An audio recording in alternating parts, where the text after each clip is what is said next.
Bonjour à tous, bienvenue dans le décryptage de RTI, c'est Sassa qui vous accueille pour poursuivre l'entretien avec le doctorant en géographie urbaine à Sciences Po Paris, Grégoire Ramé, que nous avons débuté jeudi dernier sur ses recherches passionnantes portant sur l'extraction du sable à Taïwan. Le sable, un matériau indispensable au développement des villes modernes puisqu'il entre dans la composition du béton. Aujourd'hui, Grégoire Ramé nous explique les spécificités de ces deux terrains, deux bassins d'extraction, l'un à Hualien, dans le nord-est de Taïwan, qui fournit notamment Taipei, l'autre dans le sud, le long de la rivière Gaoping, qui fournit par exemple la ville de Kaohsiung. La grande différence qui est la plus évidente, c'est l'échelle. C'est-à-dire que Hualien produit assez peu de sable. Il doit produire quelque chose comme 10-15% du sable de Taïwan, donc c'est relativement restreint. Ils ont peu de grandes villes, même s'ils ont une autoroute, mais ils sont relativement isolés par rapport aux grands centres urbains qui consomment beaucoup de sable. Mm-hmm. C'est pour ça aussi qu'ils utilisent beaucoup le bateau, mais ça augmente les prix et ça ne leur permet pas d'envoyer autant que ce qu'ils voudraient. Donc on a le cas de Hualien, un petit peu isolé, marqué par des luttes environnementales assez importantes. Oui, puisqu'il y a une présence aussi d'autochtones assez importante. Présence autochtone assez importante, qui est divisée sur la question du... Alors, même si j'ai pas interrogé assez de personnes pour pouvoir affirmer que voilà la position de la population autochtone, ce que je peux dire juste, c'est que ils sont dans les deux camps. C'est-à-dire que dans les personnes qui vont contester l'extraction, typiquement les personnes qui s'opposaient à la mine de Yani, on a des populations autochtones, notamment des aborigènes Taroko, qui sont assez bien représentés. Mais en même temps, quand on s'intéresse à cette mine de ciment, une grande partie des employés sont des aborigènes Taroko. Oui, donc en fait, c'est complexe. C'est ça, en fait, la communauté se divise sur cette question-là. Il y a un petit peu quand on parle de carrière, et quand on parle de mine en général d'extraction, il y a un peu toujours ce même discours entre nature versus jobs, c'est-à-dire nature ou boulot, quoi. C'est-à-dire, est-ce qu'on conserve la nature, mais du coup, on perd notre gagne-pain, ou est-ce qu'on continue à creuser la montagne parce qu'on veut garder les rentrées d'argent, mais la contrepartie c'est que on va détruire l'environnement qui est autour. Dans le sud, au contraire, donc sur la Gaoping River, entre Pingdong et Kaohsiung, donc autour de la ville de Ligang, on a une extraction qui est plus ancienne. Ça fait 30 ans en gros que c'est un des cœurs de l'extraction à Taïwan. C'est jusqu'à 40% de toute l'extraction, 40 à 50% de toute l'extraction dans le pays. Ils inondent en fait tout le sud de l'île. Dès que je suis arrivé sur le terrain, donc dans le sud, on m'a tout de suite beaucoup plus mis en garde sur le rôle de la mafia, Reidao, dans la gestion de cette industrie. Je pourrais un petit peu parler plus de la mafia et de est-ce que le terme est pertinent ou non, mais en tout cas c'est quelque chose de beaucoup plus tendu dans le sud parce que c'est une histoire de gros sous en fait. Il y a beaucoup plus d'argent à faire et donc il y a beaucoup plus de regards intéressés qui se tournent vers l'extraction de sable dans la région. Il y a aussi eu beaucoup plus de dégâts environnementaux de fait dans le sud, parce qu'il y a une extraction à très large échelle. Voilà. Ce sont donc deux terrains assez différents. Jeudi dernier, Grégoire Ramé nous avait dit qu'en 2022, suite à la visite à Taïwan de Nancy Pelosi, présidente de la Chambre des représentants américaine à l'époque, la Chine avait décrété un embargo sur divers matériaux importés par Taïwan, dont le sable. À ce moment-là, le gouvernement taïwanais avait préconisé d'extraire davantage de sable du nord-est autour de Hualien afin d'approvisionner Taipei. C'était le projet Dongsha Baiyun. En creusant ce sujet, Grégoire Ramé s'est aussi penché sur le phénomène qu'on appelle à Taïwan une terre, trois récoltes. Donc c'est plus vieux que 2022. L'embargo a remis une pièce dans la machine, mais en fait ce projet d'envoyer du sable de l'est vers le nord, il est assez ancien. Il a au moins 20 ans. Beaucoup des carrières que j'ai rencontrés s'y sont mis à ce moment-là parce qu'ils ont vu un bénéfice à faire. J'en ai notamment un qui travaille dans la construction, qui a vu qu'il y avait de l'argent à faire dans les carrières. Un autre qui travaillait dans le transport. Donc les gens se sont beaucoup arrivés là-dedans à la fin des années 90. En gros, ce qui s'est passé, c'est qu'ils se sont mis à creuser dans les rivières, donc la Muguashi et la Hualianshi, qui sont des rivières au sud de Hualien. Et grâce à ce projet d'envoi du sable de l'est vers le nord, ce qui se passe, c'est qu'ils creusent le plus possible et ils envoient une moitié pour la consommation de Hualien, mais qui ne consomme pas tant que ça, parce que c'est pas une ville si grande que ça, et une moitié par bateau qui va jusqu'à Taipei, via le port de Keelung, qui va ensuite être utilisé à Taipei. Ce que j'avais creusé l'année dernière, il y avait des problèmes de scandale d'extraction illégale qui sont assez intéressants, notamment quelque chose qui s'appelle Idi Sanche, une terre, trois bouchées. Une terre, trois récoltes ou c'est ça, une terre, trois récoltes. En fait, ils vont acheter des terres agricoles à faible coût. Ils vont ensuite extraire le sable de ces terres. Donc c'est la première récolte. On extrait le sable et on le vend. La seconde, ils vont utiliser les grands trous qui sont faits, parce qu'on peut parler de trous qui font plusieurs dizaines de mètres de profondeur. Les gens parlent de ces trous comme des immeubles de 12 étages, c'est étonnant. Et donc vont reboucher ces trous avec soit des déchets industriels. Typiquement, il y avait une industrie du papier, des industriels de l'acier qui utilisaient ces trous pour mettre leurs déchets industriels. Et donc ils refont la deuxième récolte en vendant le droit pour ces industriels de disposer de leurs déchets ici. Et la troisième récolte, c'est de mettre une fine couche de terre dessus et de revendre cette terre à des agriculteurs, de malheureux agriculteurs qui ne l'auraient pas forcément vue. Parce qu'en fait, objectivement, la terre, une fois qu'elle a été retournée comme ça, les flux d'eau souterraine sont complètement affectés. Enfin, c'est très difficile de faire de l'agriculture là-dessus. Et donc, il y a eu ce scandale, il y a quelques années, qui avait été soulevé par une élue qui s'appelait Chen Xiaohua, une élue de l'opposition, et donc qui avait vu la fermeture de 5-6 carrières, qui n'ont pas fermé en fait de fait, qui se sont juste renommées et qui sont allées à différents endroits. Mais donc ça avait créé un peu un bazar. Et donc aujourd'hui, ce qui se passe dans la région Est, c'est qu'on a quelques grands extracteurs qui vont se partager le gâteau, donc ils sont une petite dizaine, on va dire, qui sont les plus importants, mais qui sont dans un contexte en fait où c'est plus rentable comme dans les années 90. C'est plus le Far West. Le phénomène d'une terre, 3 récoltes n'est pas spécifique à Taïwan. On trouve par exemple un cas évoqué en Suisse dans la bande dessinée Béton, enquête en sable mouvant, une BD intéressante pour comprendre les enjeux autour du béton. À Taïwan, au début des années 2000, il y avait une région dans le sud nommée les 1000 îles et 1000 lacs en référence aux terres agricoles qui ressemblaient à du gruyère à cause de tous ces trous. Ces 1000 lacs, il a fallu les reboucher à un moment. Et donc, pour reboucher ces trous, le gouvernement a délégué en partie des contrats. Et donc, ce serait étonnant qu'à ce moment-là, il n'y ait pas des personnes qui aient utilisé le fait qu'on ait des trous à reboucher pour se débarrasser de leurs déchets industriels. Et donc faire de l'argent là-dessus. Ça semble assez évident. Après, aujourd'hui, le nombre de trous, il est de plus en plus restreint. Et donc, les carriers ont eux-mêmes une forme de déchets industriels, une forme de poudre. Quand ils vont trier le sable, une sorte de poudre un peu polluée, invendable, qui est trop fine pour vraiment être vendue comme du sable pour du béton, mais qui est pas intéressante. Et donc, ils utilisaient beaucoup ces trous pour remplir. Et donc, aujourd'hui, cette poudre, elle tend à s'accumuler. On a des tas de ce déchet industriel-là. Ils savent pas forcément quoi en faire. J'ai eu confirmation en parlant des agriculteurs qui avaient encore de l'extraction illégale autour de leurs terres. Mais c'est que c'était beaucoup plus restreint parce qu'aujourd'hui, l'essentiel de l'extraction se fait dans la rivière. Et en fait, ils ont peu d'intérêt. En tant que carrier, si j'arrive à générer un bénéfice sur une activité légale dans la rivière, j'ai peu d'intérêt à m'embêter, entre guillemets, à m'acoquiner avec la police pour essayer de faire l'extraction illégale. Le fait que les carriers taïwanais creusent de plus en plus dans le lit des rivières, c'est justement ce dont Grégoire Ramé nous parlera jeudi prochain. En tout cas, que ce soit à Taïwan ou ailleurs, chaque acteur de la filière du sable s'efforce d'adopter telle ou telle stratégie pour essayer de dégager une marge. On a certains qui vont faire du béton à côté, donc ils extraient du sable, ils font du béton et ils vont le vendre à Hualien. Le problème c'est que c'est très local parce que le béton sèche très rapidement, donc il faut le couler en moins d'1 heure. On en a d'autres qui récupèrent des terres industrielles et qui vont les stocker sur leur site, plus ou moins illégalement, parce que j'ai évoqué une terre 3 récoltes, on voit qu'il y a des problématiques d'enfouissement de terres polluées.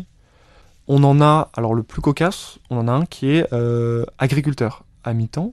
Il a d'énormes champs de pastèques dans le lit de la rivière, donc c'est légal, il a le droit de le faire, mais c'est donc 5 mois par an, il va planter des pastèques. Mais ce qui est vraiment cocasse, c'est qu'en fait, ces ouvriers travaillent dans les champs de pastèques. 1/3 du mois, ils sont dans la centrale, ils gèrent le sable, ils vont trier du sable, ils conduisent des pelleteuses, et puis les 2/3 qui restent, ils vont dans les champs de pastèques et ils font pousser les pastèques. Un autre aspect important de la recherche de Grégoire Ramé, c'est d'essayer de comprendre les enjeux de pouvoir autour de l'extraction du sable et où va la valeur ajoutée à chaque étape. Il s'est donc notamment penché sur le port de Hualien. Il y a tout un enjeu de contrôle des quais du port, parce qu'en fait, celui qui contrôle les quais contrôle l'exportation. Et donc en fait, on s'est intéressé à 2 choses sur le terrain. Un, c'est stratégie de diversification dont j'ai parlé, des boss. Et l'autre, le rôle du gouvernement de comté dans l'attribution des marchés. Parce qu'en fait, on se rend compte qu'il y a une ambiguïté dans le rôle du comté qui peut faire beaucoup d'argent en se plaçant comme intermédiaire dans les contrats attribués aux différents extracteurs. Et donc, on a découvert que dans, par exemple, les 4 grandes entreprises qui gèrent les 4 quais qu'on a sur le port, qui envoient du sable, en fait, on a 2 quais qui sont de fait possédés plus ou moins par des hommes politiques locaux, et que les 2 autres, de toute façon, doivent passer par eux s'ils veulent vendre à Taipei.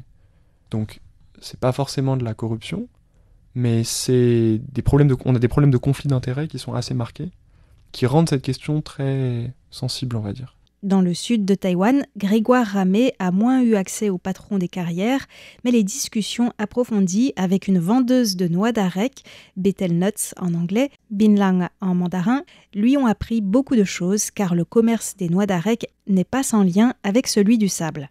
Parce qu'en fait, j'ai remarqué que la première fois que j'ai dû me rendre sur le terrain, à Pingdong, dans le sud, la personne qui m'avait fait venir sur le terrain m'a dit achète une bouteille de l'espèce de Red Bull local et de noix d'arec. Tu prends un petit sachet à chaque fois et tu le donneras à chaque ouvrier que tu vas interviewer. Tu verras, ils aiment beaucoup. Et donc, c'est ce que j'ai fait. Et donc, en fait, il y a un lien évident entre les ouvriers qui travaillent dans ces carrières et les conducteurs de camions qui ont des horaires assez infernaux, qui travaillent 10-12 heures par jour. Et donc, pour tenir, ils consomment beaucoup de noix de bétel pour continuer de travailler, quoi, pour faire Parce que ça tient éveillé. J'avais suivi un conducteur de camion pendant une après-midi à Hualien.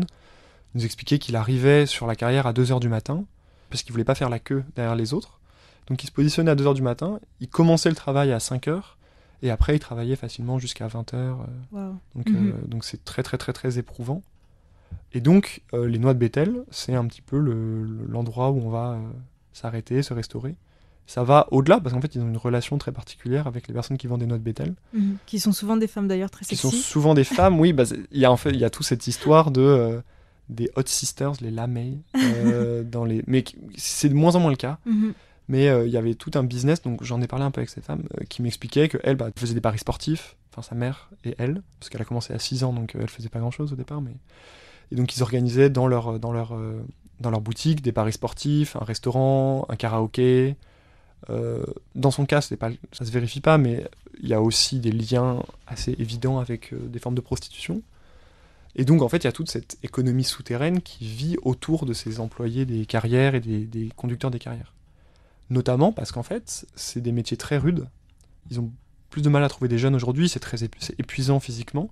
Ils ont des contrats très précaires, souvent ils n'ont pas de contrat à l'année, ils ont des contrats à la journée parfois pour des contrats oraux, j'entends. Hein. En gros, ils viennent le matin avec leur camion et ils voient un peu ce qu'ils font à la journée. C'est très précaire. Et parfois, quand il pleut, jusqu'à 3, 4, 5 mois par an, ils peuvent ne plus avoir de travail. Mais la paye journalière est plutôt bonne. Et donc, ça crée un peu toute une économie qui a un petit côté Far West, typiquement dans le sud de mon terrain, où au moment où ça s'est développé, on a tous ces conducteurs de camions, ces employés de carrière, qui avaient beaucoup d'argent, en fait, mais qui avait peu de moyens de stocker parce que peu de visibilité à long terme. Et donc on a toute cette économie de vente de noix de bétel, prostitution, les bars, les choses comme ça qui s'est développée à l'époque. Lors de son terrain dans le sud de Taïwan, Grégoire Ramé a en particulier creusé cette question des conditions de travail des ouvriers du sable. Il y a une forme d'isolement de ces ouvriers-là. Souvent ils sont entrés en opposition avec les fermiers locaux. Donc il y a vraiment 2 mondes séparés qui se communiquent assez peu. Les ouvriers du sable et les paysans locaux. Parce qu'il y a des tensions autour de la position de la terre que j'évoquais avec les 1000 lacs. Et au contraire, souvent les gens que je rencontrais, les ouvriers qui travaillent dans les carrières, c'est un monde à part entière. C'est-à-dire que leur cousin conduit un camion, leur frère a une carrière.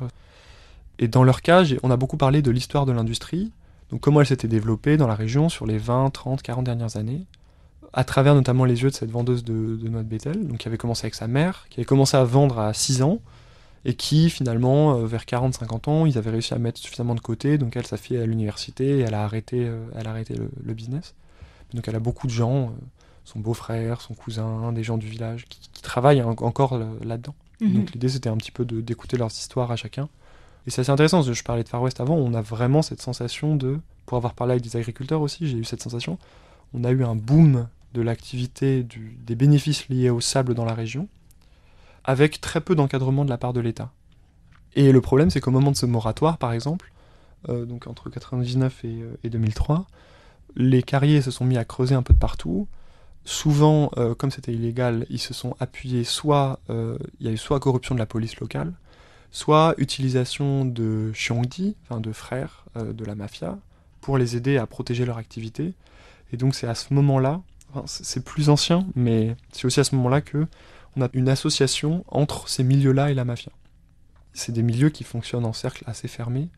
Quand j'expliquais que je travaillais sur les camionneurs qui transportaient du sable, 3 fois ou 4 fois on m'a raconté la même histoire de attention, ils sont dangereux. Tout le monde, on m'a raconté réellement 4 fois l'histoire de à l'époque à Taïwan, quand ils renversaient quelqu'un, ils faisaient demi-tour pour lui rouler dessus parce qu'ils voulaient absolument pas payer les frais. Il y a une très mauvaise réputation des personnes qui travaillent là-dedans. La vendeuse de Binglang m'évoquait ça. Elle me disait Ligang, la ville où elle était, avait eu le taux de divorce le plus élevé de Taïwan à une époque, parce qu'il y a un petit peu ce côté Far West, débauche, etc. Après, en réalité, quand on creuse, c'est aussi des populations, surtout quand on parle des ouvriers.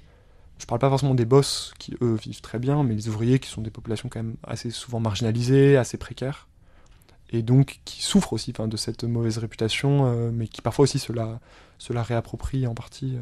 J'ai demandé à Grégoire Ramé s'il avait ressenti un certain danger sur son terrain dans le sud, car je me souviens que quand j'étais allée dans la région de Pingdong et que j'avais vu le balai des pelleteuses et des camions dans le lit des rivières, les gens du coin m'avaient dit que c'était un sujet très sensible auquel il valait mieux ne pas s'intéresser pour ma sécurité.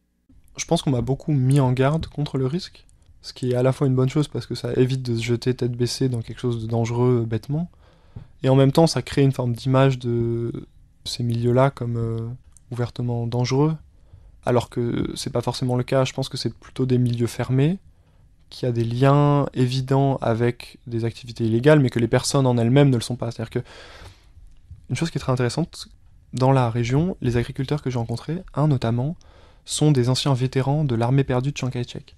C'est des vétérans de l'armée du Kuomintang qui se sont retrouvés bloqués dans le nord du Laos, dans le Triangle d'Or, et donc qui ont été rapatriés à Taïwan. Et donc en fait, ils n'avaient pas de terre, et donc on les a mis un peu sur des bords de rivière, sur les dernières terres qui restaient, des terres caillouteuses pas intéressantes. Et donc, ces personnes-là, en majorité, viennent du Yunnan. Et en fait, ces terres caillouteuses, elles sont à côté de la rivière que j'étudie, la Gaopingxi. Et donc elles ont été mises en valeur par ces populations-là, essentiellement devenues des paysans. Le problème, c'est que ce sont ces mêmes terres-là qui ont été victimes des mille lacs, donc qui ont été creusées à l'excès. Sauf que un des carriers, qui est un ancien du Yunnan, qui est en lien avec ces paysans, qui a fait une sorte de pont entre les deux mondes, parce que lui est devenu carrier, il a créé une association de bonne entente entre voisins, suite à beaucoup de plaintes. Il a expliqué que ça a été fait sur un conseil de l'agence de protection de l'environnement local. Et donc en fait, chaque carrier met de l'argent dans cette association et ils vont financer des projets locaux, des fêtes, des associations de quartier, des choses comme ça, des associations de personnes âgées, etc. Donc ils financent en partie. Et une des choses qu'ils ont faites, surtout, ça a été d'améliorer les relations entre les paysans et les carriers en leur ouvrant les portes de la carrière. Il a organisé des visites de la carrière. Il expliquait que dès qu'on leur en parlait, les paysans étaient oui, Reidao, la mafia, tout ça est lié à la mafia, on ferme les portes, c'est assez impressionnant. Enfin, faut imaginer quand même que là, il y a 35 carrières côte à côte, ils font des tas de sable qui font la taille d'immeubles de 7-8 étages, avec des camions qui font 5 mètres de haut. Dans tous les sens, c'est rempli de poussière, c'est assez dangereux. C'est des machines qui tournent dans tous les sens. Moi, quand je parlais des ouvriers, ils me racontaient des histoires de un tel s'est fait arracher un bras par la machine, un tel était en train de travailler au fond d'un trou, on lui a lâché 5 tonnes de sable sur la tête, il est mort. Un tel avait rempli son camion avec trop de sable, et du coup, au moment de renverser la benne, son camion est parti avec, et donc il a fait un salto arrière en camion, il est mort aussi, quoi. Et donc c'est très dangereux. Et donc lui, ce qu'il a fait, c'est qu'il a mis sa carrière en pause, il a ouvert les portes de la carrière pour faire rentrer les gens dedans et pour qu'ils voient un peu la carrière. Et l'idée, c'était de dire, évidemment qu'il y a des liens entre des milieux, peut-être des milieux mafieux qui tirent de l'argent de ça, mais en fait, il y a aussi une mauvaise réputation des carriers qui fait à une sorte de culture du secret, une forme d'isolement qui est leur fait. Et donc, si on ouvre les portes et qu'on arrive à faire rentrer les gens dans la carrière, ils vont voir qu'on est comme tout le monde, quoi. Là, on boit du thé, là, c'est l'endroit, là, c'est les toilettes, ça rassure aussi.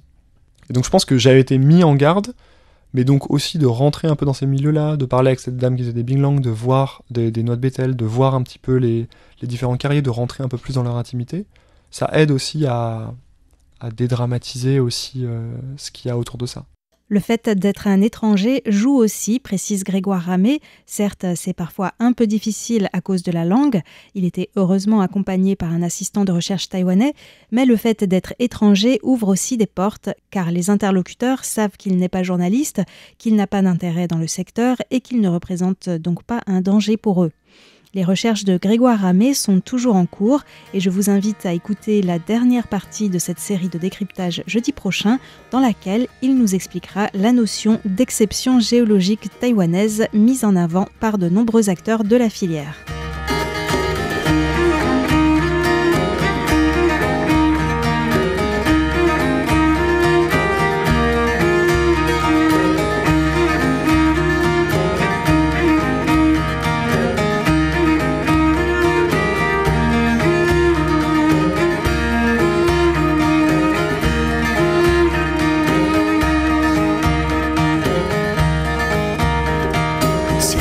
天搁写地，写你思阮圆圆的水源地。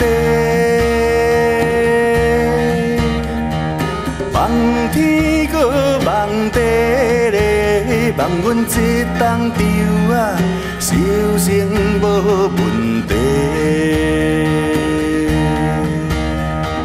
落落咧水啦。感谢你来听惜故乡的做田人，水头流甲水尾去啦，好田两厝地啊，世世代代永流传。水啊水，你要流去佗？水才有收啦，予咱的后代长岁寿。水啊水，你要流去佗？有水才有潮啊，予咱的未来免忧愁。